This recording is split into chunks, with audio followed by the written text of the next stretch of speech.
अब्बू एक मौलवी थे, रिलीजियस स्कॉलर।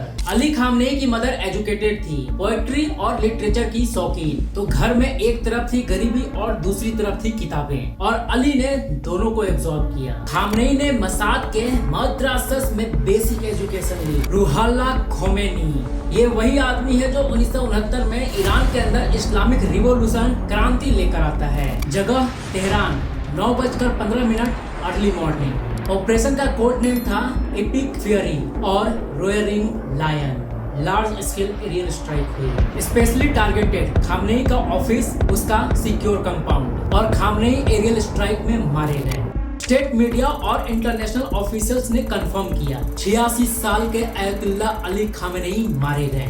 ईरान का सुप्रीम लीडर उनके बेटे मोज्तबा खामनेई को चुना गया है। एक सेकंड के लिए सोचो, तुम एक ऐसे कंट्री के लीडर हो जहां तुम्हारा शब्द ही कानून है। प्रेसिडेंट को हटाना हो तुम कह दो, न्यूक्लियर डील करनी हो या तोड़नी हो तुम्हारी मर्जी चलेगी। आर्मी, जुडिशरी, मीडिया सब तुम्हारे हाथ में है, और ये पावर तुमने किसी इलेक्शन में नहीं जीती, किसी मिलिट्री कूप से नहीं ली, बल्कि एक ऐसे पॉलिटिकल गेम में हासिल की जिसमें तुमने खुद अपनी इनकॉम्पिटेंसी की बात कही थी। ये कहानी है अयतुल्लाह अली खामेनेई की।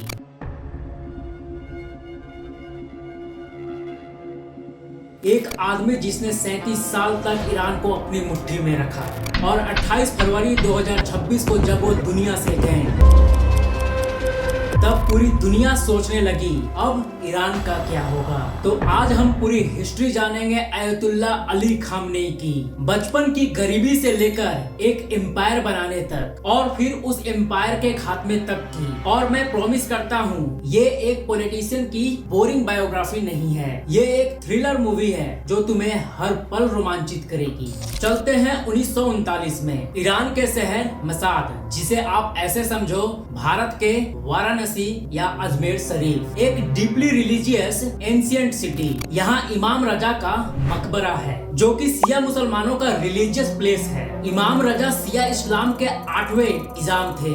मक्का और मदीना के बाद सबसे ज्यादा मुस्लिम डिवोटी यहीं पर आते हैं, स्पेशली हज नहीं जा सकने वाले मुस्लिम। इस्लाम में इमाम का मतलब नेता या मार्गदर्शक होता है। मस्जिद में नमाज पढ़ने वाला बक्ती को भी इमाम ही कहा जाता है। मसाद के एक छोटे से घर में पैदा हुए सैयद अली हुसैनी खामनेई परिवार में 8 बच्चे थे, और ये उनमें से दूसरे। अब्बू एक मौलवी थे, रिलीजियस स्कॉलर, लेकिन कमाई इतनी कम थी कि कभी कभी शाम को रोटी पर गुजारा करना होता था, और एक कमरे का घर, पूरा परिवार एक कमरे में रहता था। अब यहाँ एक इंटरेस्टिंग चीज नोटिस करो, खामनेई ने बाद में अपने कई इंटरव्यूज और स्पीच में अपने इस गरीबी का जिक्र किया, लेकिन जब वो अपनी गरीबी के बारे में बताता था तो बहुत गर्व से बताता था। ये गरीबी उनके अंदर एक चीज पैदा कर गई, मेटेरियलिस्टिक चीजों से नफरत। दुनियावी चीजें उन्हें कभी अट्रैक्ट नहीं करती थी, और यही उनके इमेज का सबसे बड़ा हिस्सा बना बाद में। अली खामनेई की मदर एजुकेटेड थी, पोएट्री और लिटरेचर की शौकीन। तो घर में एक तरफ थी गरीबी और दूसरी तरफ थी किताबें, और अली ने दोनों को एब्जॉर्ब किया। महज 11 साल की उम्र में अयतुल्लाह अली खामनेई ने कुर्ता पैजामा और टोपी पहनना शुरू कर दिया। सोचो आज अगर कोई ऐसा लड़का स्कूल में ऐसी ड्रेस में आए तो उसके साथ टॉन्टिंग होगी, उसका मजाक उड़ेगा। खामनेई के साथ भी एग्जैक्टली यही हुआ। उनके दोस्त उनका मजाक उड़ाते थे। यही होता है ना जब आप किसी चीज को दिल से बिलीव करो, बाहर की दुनिया की परवाह नहीं रहती। इसके साथ शुरू होता है अली खामनेई के एजुकेशन का सफर। इस्लामिक रिलीजियस एजुकेशन का एक सिस्टम होता है, एग्जैक्टली जैसे मेडिकल के स्टूडेंट MBBS के बाद MD करते हैं, फिर स्पेशलाइजेशन करते हैं, उसी तरह इस्लामिक एजुकेशन भी स्टेप बाय स्टेप एडवांस होता है। सबसे ऊपर का रैंक होता है मर्जाए ताकलीद, यानी एक ऐसा स्कॉलर जिसका फतवा सब फॉलो करें। खामनेई ने मसाद के मद्रासस में बेसिक एजुकेशन ली, फिर 18 साल में नजाफ गए जो इराक में है। ये सिया इस्लाम का हार्वर्ड यूनिवर्सिटी है। वहाँ दुनिया के सबसे बड़े इस्लामिक स्कॉलर रहते और पढ़ते थे, लेकिन कुछ साल बाद उन्हें वापस आना पड़ा क्योंकि उनके फादर की आंखें खराब होने लगी थी। फिर 1958 में वो ईरान के कोम शहर गए। कोम ईरान की राजधानी तेहरान से 140 किलोमीटर की दूरी पर है। ईरान का अपना रिलीजियस एजुकेशन हब, और यहाँ होने वाली थी वो मुलाकात जो ईरान का नक्शा बदल देगी। रूहुल्लाह खोमेनी ये वही आदमी है जो 1969 में ईरान के अंदर इस्लामिक रिवॉल्यूशन क्रांति लेकर आता है। लेकिन जब आयतुल्ला अली खामेनी और रूहुल्लाह खोमैनी मिले तब रूहुल्लाह खोमैनी सिर्फ एक क्रांतिकारी मौलवी था जो शाह के गवर्नमेंट से डरता नहीं था। उनके दरबार में जब अली खामेनी पहुँचे तो वो सिर्फ 19 साल के थे। तब ईरान में राजसी चलती थी, जैसे आज सऊदी अरेबिया और कतर जैसे इस्लामिक कंट्री में होता है। राजा का बेटा राजा। सोचो एक 19 साल का लड़का एक ऐसे टीचर के पास आता है जो ये बताता है कि रिलीजन और पॉलिटिक्स अलग अलग नहीं है, जो एक पूरी गवर्नेंस सिस्टम है। शाह जो कर रहा है ना सिर्फ वो गलत है बल्कि हराम है। उस वक्त ईरान में मोहम्मद रजा पहलवी का शासन था। मोहम्मद रजा पहलवी ने ईरान को पश्चिमी शैली में आधुनिक बनाने की कोशिश की। उन्होंने महिलाओं को वोट देने का अधिकार दिया और शिक्षा को बढ़ावा दिया। अब यहाँ एक चीज बहुत इंटरेस्टिंग है जो ज्यादातर लोग नहीं जानते। खामेनी जो एक स्ट्रिक्ट इस्लामिक रेवोल्यूशनरी था, वो विक्टर ह्यूगो का फैन था।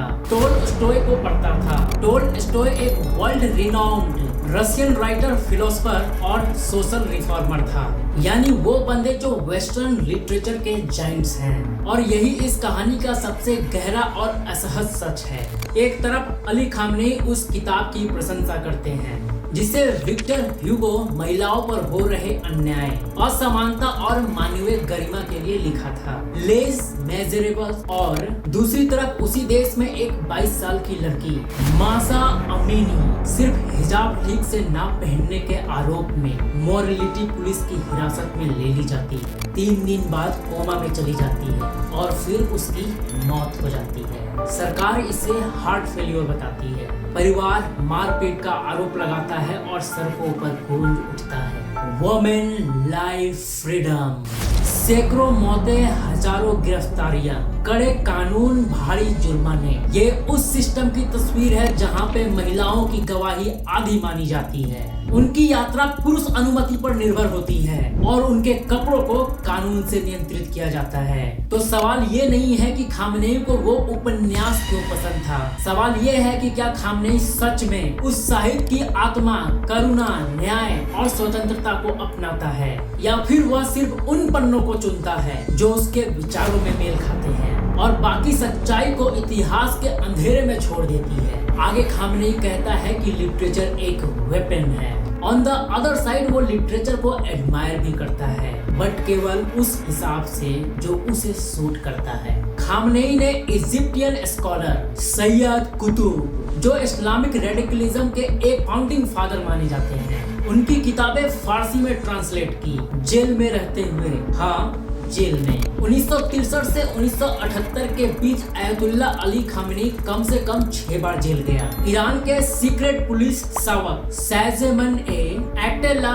एक्ट वमिन्यती केसवर, जो कि अमेरिकन खुफिया एजेंसी CIA की हेल्प से बनी थी, उसे खामेनी को रेपिटेडली अरेस्ट करती थी, उसे इंटेरोगेट करती थी। एक बार तो खामेनी को ईरान के सिस्तान बलोचिस्तान के एक दूर दराज शहर ईरान शहर में 3 साल के लिए एक्साइल किया गया, लेकिन हर बार वो और ज्यादा डिटरमिन्ड होकर वापस लौटा। हर गिरफ्तारी उनके अंदर एक और लेयर ऐड करती थी, डिटर्मिनेशन की, रीस्टेटमेंट की और ये विश्वास की वो सही है। 1978 में खामेनी एक्साइल से वापस आए और 1969 में ईरान में इस्लामिक रेवोल्यूशन आ गई। वो रेवोल्यूशन में फ्रंट लाइन लीडर थे। 27 जून 1981 तेहरान के अबू जार मॉस्के खामेनी एक स्पीच दे रहे हैं और उनके सामने रखा है एक टेप रिकॉर्डर। नॉर्मल था, लेकिन इस टेप रिकॉर्डर में छुपी है एक बॉम्ब। वो ब्लास्ट होती है। कमाल की बात यह है कि वो बच गया, लेकिन उनका राइट हैंड परमानेंटली पैरालाइज्ड हो गया, फेफड़े डैमेज हो गए, आवाज अफेक्टेड हुआ। कुछ महीने तो वो ठीक से बोल नहीं सके। और पता है उसने क्या कहा बाद में? अगर मेरा दिमाग और जुबान काम करते हैं तो मुझे हाथ की जरूरत नहीं है। ये एक आदमी अपने तकलीफ को कैसे रिफ्रेम करता है, ये एक पावरफुल एग्जाम्पल है। वो कभी भी अपने दाएं हाथ को पब्लिक में नहीं दिखाते, हमेशा अपनी पोशाक के अंदर में छुपा कर रखते हैं। ये बॉम्बिंग MEK मुजाहिदीन एक खल्क की ओर से मानी जाती है, जो एक लेफ्टिस्ट इस्लामिक ग्रुप था जो खुमैनी से लड़ रहा था। लेकिन इस हादसे ने खामेनी को और एक्सट्रीमिज्म बना दिया, जैसे ऑलरेडी एक शार्प नाइफ को और तेज कर दिया गया। उसी साल 1981 में अली खामेनी ईरान के तीसरे प्रेसिडेंट बने। एक हाथ डैमेज वॉइस के साथ वॉर के बीच में 3 जून 1979 अयतुल्ला रूहुल्लाह खुमैनी मर गए। ईरान के लिए ये वो मोमेंट था जैसे इमेजिन करो भारत में महात्मा गांधी की मृत्यु, इतना बड़ा वैक्यूम। ईरान का कॉन्स्टिट्यूशन कह रहा था कि सुप्रीम लीडर को मर जाए एक ताकलीद होना चाहिए, यानी highest ranking Islamic scholar. Ali खामनी उस वक्त सिर्फ हुज्जत अल इस्लाम थे, मतलब middle class Islamic scholar. Technically Ali खामनी eligible नहीं थे। फिर क्या हुआ? असेंबली ऑफ एक्सपर्ट का एक इमरजेंसी सेशन बुलाया गया। मजलिस खोबरेगन रहबरी ईरान का एक बहुत ही शक्तिशाली और रिलीजियस बॉडी है। इसका मुख्य काम ईरान के सर्वोच्च नेता सुप्रीम लीडर को चुनना और उन्हें पद से हटाना होता है। इसमें 88 सदस्य होते हैं जो सभी उच्च स्तर के इस्लामिक विद्वान होते हैं। इनका चुनाव जनता के द्वारा सीधे वोटिंग के जरिए 8 साल के कार्यकाल के लिए होता है। एक क्लोज डोर ऑफ मीटिंग हुई असेंबली ऑफ एक्सपर्ट का। अकबर हसैनी रफसंजानी जो तब ईरानी पार्लियामेंट के स्पीकर थे और बहुत हेवी वेटेड पॉलिटिशियन थे, उन्होंने एक बॉम्ब ड्रॉप किया। उन्होंने कहा अयतुल्ला रूहुल्लाह खुमैनी अपनी मौत से पहले मुझे बताया था उनकी चॉइस अयतुल्ला अली खमेनी है। कोई रिटन लेटर नहीं, कोई रिकॉर्ड स्टेटमेंट नहीं, सिर्फ रफसंजानी की जुबानी गवाही। अब यहाँ एक ट्विस्ट है। लीक वीडियो से पता चला कि अयतुल्ला अली खमेनी ने खुद इस प्रपोजल का विरोध किया। उन्होंने कहा कि वो कॉन्स्टिट्यूशनली इलिजिबल है और उनका लीडरशिप ईरान में खून के आंसू लाएगा। पर पॉलिटिकल प्रेशर ने और स्टेबिलिटी की जरूरत ने सब कुछ ओवरराइड कर दिया।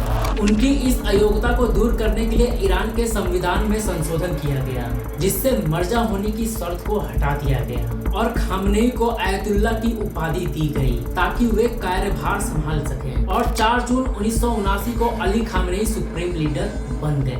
ये एक ऐसा पॉलिटिकल मूव था जो कॉर्पोरेट बोर्ड ऑफ रूम्स में होता है। जब एक कैंडिडेट टेक्निकली क्वालिफाई नहीं करता तो पहले रूल चेंज करो, फिर उसे अपॉइंट करो। ईरान ने वही किया, लेकिन एक पूरी इस्लामिक रिपब्लिक के नाम पर। तो अब अली खामनेई सुप्रीम लीडर है और ये एक सिर्फ टाइटल नहीं है, ये एक पूरा सिस्टम है। इमेजिन करो ईरान में एक इलेक्टेड प्रेसिडेंट होता है, कोर्ट्स होता है, लेकिन इन सब के ऊपर होता है सुप्रीम लीडर। प्रेसिडेंट कोई भी काम करना चाहे, अगर सुप्रीम लीडर ने नो कहा वो नहीं होगा। और खामनेई ने क्या किया? उसने IRGC Islamic revolutionary guard corps एक मिलिट्री फोर्स के साथ साथ एक इकोनॉमिक पावर हाउस बना दिया। IRGC आज ईरान के GDP के 30 से 40% कंट्रोल करती है। कंस्ट्रक्शन, माइनिंग, टेलीकॉम, ऑयल सब में। इमेजिन करो भारतीय आर्मी आज टाटा ग्रुप और रिलायंस का काम करती कुछ ऐसा। फिर आया बोनयार्ड्स। ये चैरिटेबल फाउंडेशन है जो टेक्निकली गरीबों की मदद के लिए बना था, लेकिन बेसिकली टैक्स फ्री बिजनेस है। और SETAD सेटाट इजराइये फरमान ए हजरत इमाम, यानी इमाम के आदेश को लागू करने का मुख्यालय। ईरान का एक बहुत बड़ा और ताकतवर इकोनॉमिक एम्पायर है। ये सीधे सुप्रीम लीडर के नेतृत्व में काम करता है। एक सीक्रेट एंटिटी जो डायरेक्टली सुप्रीम लीडर के ऑफिस को रिपोर्ट करती है। रॉयटर्स ने एक इन्वेस्टिगेशन में बताया था कि SETAD की एसेट्स बिलियंस ऑफ डॉलर्स में है। Real estate, corporate investment, pharma, सब कुछ। ये पैसा इलेक्शन में नहीं जाता है, इसकी अकाउंटेबिलिटी नहीं है, ट्रांसपेरेंसी नहीं है। ये पावर का एक पैरेलल सिस्टम है। और ईरान ने फिर बाकी दुनिया के लिए एक्सिस ऑफ रेजिस्टेंस बनाया। ये axis of resistance middle east के देशों को राजनीतिक व सैन्य गठबंधन है जो इजराइल और वेस्टर्न देशों खासकर अमेरिका का विरोध करते हैं। हिजबुल्लाह लेबनान में, हमास गाजा में, हुतीस यमन में, शिया मिलिटेंट्स इराक में, ये सब डायरेक्टली या इनडायरेक्टली ईरान से फंडेड और आर्म्ड है। खामनेई ने एक ऐसा नेटवर्क बनाया जिसमें ईरान खुद सीधा वॉर में उतरे बिना अपने इनेमीज को प्रेशर में रख सके। इसको प्रॉक्सी वॉरफेयर कहते हैं और खामनेई इसका ग्रैंड मास्टर था। अब बात करते हैं उस चीज के लिए जो पूरी दुनिया के लिए सबसे बड़ा हेडेक थी, ईरान का न्यूक्लियर प्रोग्राम। ईरान का ऑफिशियल स्टेटमेंट हमेशा यही था, हम बॉम्ब नहीं बना रहे, ये सिर्फ इलेक्ट्रिसिटी और मेडिकल रिसर्च के लिए है। और ऊपर से एक रिलीजियस फतवा भी था खामनेई का कि न्यूक्लियर वेपन्स हराम है।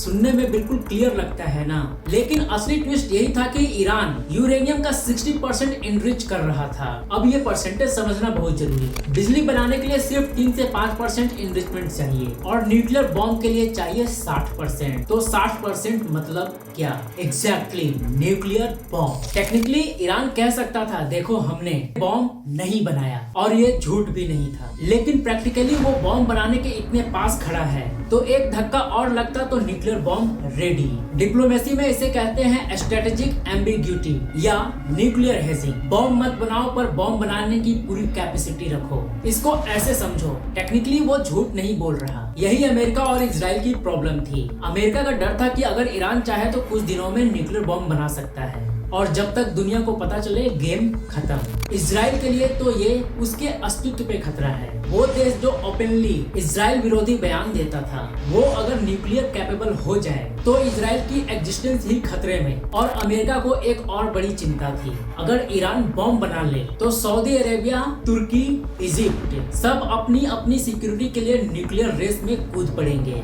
यानी सेम रीजन देकर पाकिस्तान ने इंडिया के बाद न्यूक्लियर बॉम्ब बनाया था और पूरी दुनिया का न्यूक्लियर बैलेंस बिगड़ जाएगा। ये ईरान की वो डिप्लोमेटिक लैंग्वेज है जिसे टेक्निकली झूठ नहीं बोला जा सकता, लेकिन जो सच भी नहीं है। फिर 2022 में जो हुआ वो शायद खामनेई के पूरे 37 साल के रूल का सबसे बड़ा टर्निंग पॉइंट था। सितंबर का महीना था। तेहरान में एक 22 साल की कुर्दिश लड़की मसा अमीनी अपने भाई के साथ घूमने गई थी। बिल्कुल नॉर्मल दिन था, बिल्कुल वैसे ही जैसे तुम अपनी बहन के साथ मार्केट जाते हो या किसी मॉल में जाते हो। तभी मोरालिटी पुलिस गश्ते इरशाद ने उसे रोक लिया। रीजन, उनके दुपट्टे से कुछ बाल बाहर आ रही थी। बस इतनी सी बात, उसे री एजुकेशन के लिए ले जाया गया और कुछ घंटों के अंदर वो कोमा में थी। 3 दिन बाद मसा अमीनी इस दुनिया में नहीं रही। सरकारी वर्जन था कि उसे हार्ट अटैक आया, लेकिन उसके परिवार का कहना था कि वो बिल्कुल ठीक थी। उसकी कोई भी मेडिकल हिस्ट्री नहीं थी। और जब हॉस्पिटल की तस्वीरें सामने आई तो पूरा ईरान एक साथ उठ खड़ा हुआ। औरतें सड़कों पर आई, पहले एक शहर में, फिर दूसरे शहर में, फिर पूरे ईरान में। उन्होंने अपने हिजाब उतारे, पब्लिक में कैमरास के सामने, अपने बाल काटे खुलेआम, ये दिखाने के लिए कि हम डरेंगे नहीं। नारा था जैन जिंदगी आजादी, women life freedom. 3 simple word, लेकिन 3 सिंपल वर्ड में 40 साल का गुस्सा था, 40 साल का डर था, 40 साल की घुटन थी जो एक साथ बाहर आई। ये सिर्फ एक हिजाब का प्रोटेस्ट नहीं था, ये एक पूरे सिस्टम के खिलाफ आवाज थी। अभी जो ईरान और दूसरे देशों में अयतुल्ला अली खामनेई के डेथ पर सेलिब्रेशन दिख रही है, उसका एक कारण ये भी है। दुनिया भर में लोग इस नारे के साथ खड़े हुए, पेरिस, लंदन, न्यूयॉर्क और भारत में। और खामनेई का रिस्पॉन्स वही जो हमेशा होती थी। उन्होंने कैमरास के सामने आकर कहा, ये ईरान की बेटियों का प्रोटेस्ट नहीं है, ये अमेरिका ने प्लान किया है, इजराइल की एजेंसी ने ऑर्गेनाइज किया है, ये फॉरेन कॉन्स्पिरेसी है। और फिर आया क्रैकडाउन, सिक्योरिटी फोर्स सड़कों पर, रॉन्गली 550 से ज्यादा लोग मारे गए, एग्जाम्पल सेट करने के लिए ताकि बाकी लोग डरे। लेकिन इस बार डरना बंद हो गया था। और 2025 आया, इकोनॉमी की हालत और खराब हो गई।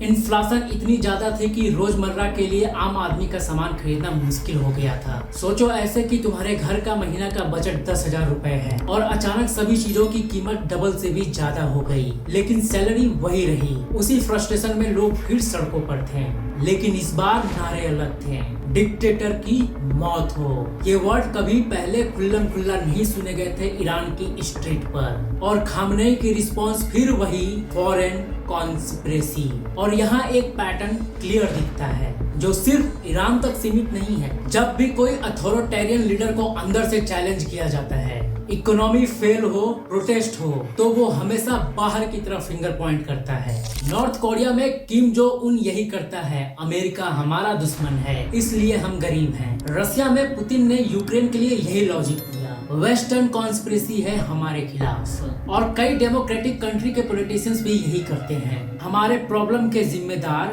वो लोग हैं, वो पार्टी है, वो देश है। क्योंकि अगर तुम एक्नॉलेज करो कि प्रॉब्लम अंदर से है, तुम्हारी पॉलिसी फेल है, तुम्हारा सिस्टम टूट रहा है, तो तुम्हारी लेजिटिमेसी खत्म। तो बाहरी दुश्मन बनाना एक पॉलिटिकल सर्वाइवल स्ट्रेटेजी है और खामनेई इस स्ट्रेटेजी के ग्रैंड मास्टर थे 37 साल तक। 28 फरवरी 2026 सैटरडे मॉर्निंग तेहरान 9:15 बजे यूएस और इजराइल का ज्वाइंट ऑपरेशन शुरू हुआ। जगह तेहरान 9:15 अर्ली मॉर्निंग। ऑपरेशन का कोड नेम था एपिक फ्यूरी और roaring lion. Large scale aerial strike हुई, स्पेशली टारगेटेड खामनेई का ऑफिस, उसका सिक्योर कंपाउंड, और खामनेई एरियल स्ट्राइक में मारे गए। स्टेट मीडिया और इंटरनेशनल ऑफिशियल्स ने कंफर्म किया 86 साल के अयतुल्ला अली खामेनेई मारे गए। उनके साथ कई सीनियर मिलिट्री और पॉलिटिशियन फिगर्स भी मारे गए। अयतुल्ला अली खामेनेई के मौत के बाद ईरान का सुप्रीम लीडर उनके बेटे मोज्तबा खामेनेई को चुना गया है। लेकिन सच पूछो तो ईरान एक ऐसे क्रॉस रोड पर खड़ा है जहां किसी को नहीं पता आगे क्या होगा। रेवोल्यूशनरी सिस्टम बना था एक कैरिस्मेटिक लीडर के लिए, वो लीडर गया, अब क्या? मैं तुमसे सीधा पूछना चाहता हूं, आप खामनेई को कैसे देखते हैं? एक विलन, एक विजनरी लीडर, या एक प्रोडक्ट ऑफ सर्कमस्टांसेस, या तीनों? अयतुल्ला अली खामनेई एक आदमी जिसने जेन्युइनली बिलीव किया कि वो जो कर रहा है वो सही कर रहा है, और यही तो सबसे डेंजरस होता है। वो लोग इतने डेंजर नहीं होते हैं जो ये जानते हैं कि वो गलत कर रहे हैं, बल्कि वो जो पूरे कन्विक्शन से गलत काम करते हैं। उनकी कहानी ये भी बताती है कि हिस्ट्री में कोई भी इनएविटेबल अनिवार्य नहीं होता। अगर 1979 में राफसंजानी ने वो इंडोर्समेंट नहीं दिया होता, अगर 1981 का बॉम्ब थोड़ा अलग जगह फटा होता, अगर खुमैनी ने कभी उन्हें अपना स्टूडेंट नहीं लिया होता, कितने इफ्स है ना। और इन सब इफ्स के बीच में एक इंसान जो गरीबी से उठा, बार बार टूटा, फिर भी एक एम्पायर बनाया। वीडियो को लाइक करो अगर आपको ये पसंद आया, कमेंट में बताओ कि आगे क्या टॉपिक चाहते हो, और सब्सक्राइब जरूर करो क्योंकि ऐसे कंटेंट और कहीं नहीं मिलेंगे। मिलते हैं अगली वीडियो में, तब तक सोचते रहना, मुझे याद रखना। जय हिंद, जय भारत।